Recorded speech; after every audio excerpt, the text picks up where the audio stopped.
So you're interested in leading asynchronous learning, huh? Well, if you're going to do that, then finding ways to maintain effective communication is key.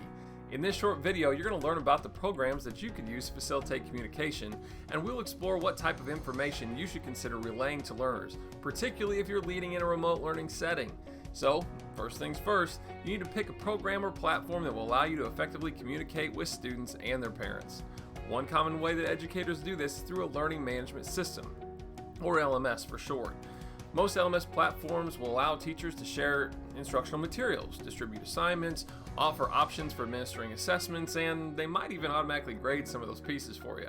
But that's not all. An LMS will also typically include a grade book and communication options where an educator can send out emails and updates to learners and their parents.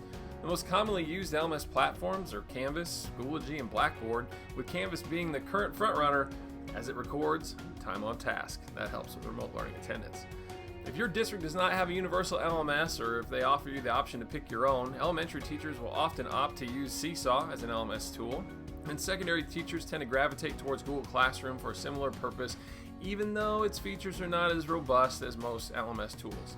Remind is also an excellent communication tool that allows a teacher or a coach to text parents and students without giving out their personal phone number. That's key.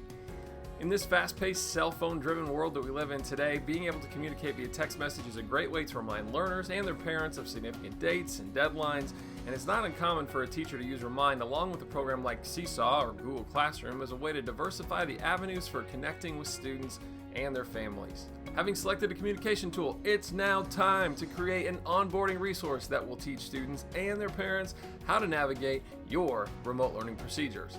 I'm a big fan of videos, especially in a remote setting, because it adds a certain level of personality and authenticity that the written word may struggle to convey. So consider making a series of videos, each of them 3 minutes or less, that details topics like how to navigate Google Classroom, or when we host video conferencing sessions.